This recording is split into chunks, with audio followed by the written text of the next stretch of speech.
IAC కింద ఏముండదు. IAC వారికి అమ్మేసింది, వారి సొంత ల్యాండ్లు ఇవి. సొంత ల్యాండ్కు సంబంధించి మరి 4,740 acres ప్లాటెడ్ ఏరియా, మొత్తం భూమి 9,292 ఎకరాలు. అంటే దాంట్లో రోడ్లు ఉంటాయి, డ్రైన్స్ ఉంటాయి, కామన్ ఫెసిలిటీస్ ఉంటాయి. కానీ plotted area is about 4,400 acres.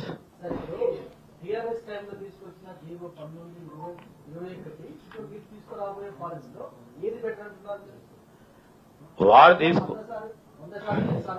అది మంచి క్వశ్చన్ అడిగిన వెంకట్. వారు తీసుకొచ్చిన జీవో లీజ్ ల్యాండ్స్ పైన. లీజ్ అంటే ఇంకా ప్రభుత్వానికి హక్కులున్నాయి. ఇది ఫ్రీ హోల్డ్, సొంత భూములు ఇవి. మీరు చిన్న పరిశ్రమలు పెట్టుకుంటే మీరు ఆ రోజు ఐఏసీ నుంచి కొన్నారు, పూర్తి స్థాయిలో సేల్ రిజిస్టర్ అయిపోయింది, మీ హక్కులంతా మీకే ఉంటాయి.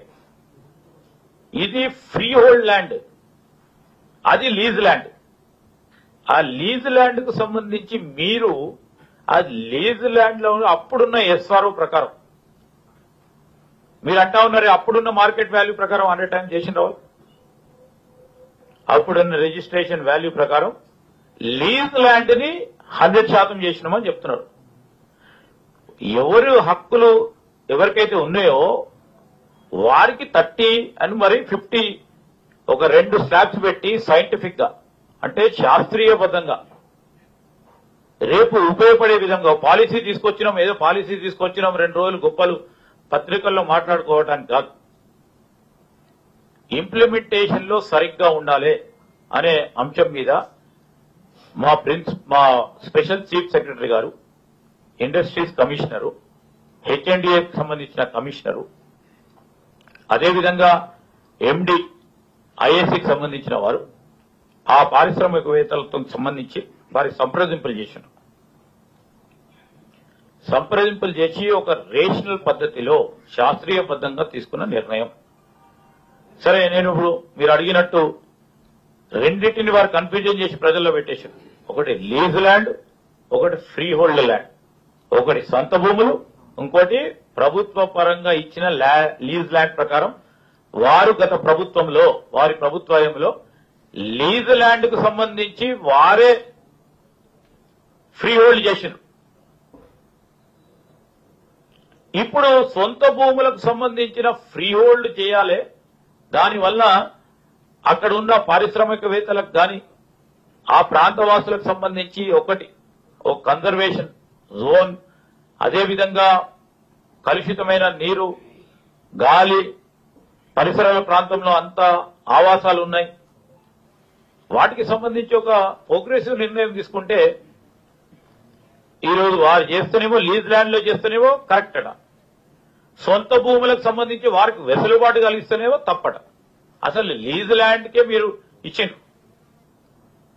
ఎవరికైతే సొంత పట్టాలు ఉన్నాయో వారికి వెసులుబాటు కల్పించాలనో చేసే ప్రయత్నం చేస్తే అది తప్పు అని తీసుకొచ్చి ముందుకు పెట్టే ప్రయత్నం చేస్తా ఉన్నారు. ఇలాంటి సత్యదూరంగా, అంటే పాలసీ ప్రకారంగా వారు తీసుకున్న నిర్ణయం ఒక మంచి ఉద్దేశంతో తీసుకున్నారని, ఆనాడు మేము ఆ పాలసీ నిర్ణయం ఈ విధంగా తీసుకున్నారని అనుకొని ముందుకు పోతే దీంట్లో ఈ విధమైన అర్థం ఉంటది అని చెప్పకనే చెప్తా ఉన్నారు. అప్పుడు చేసిండ్రేమో.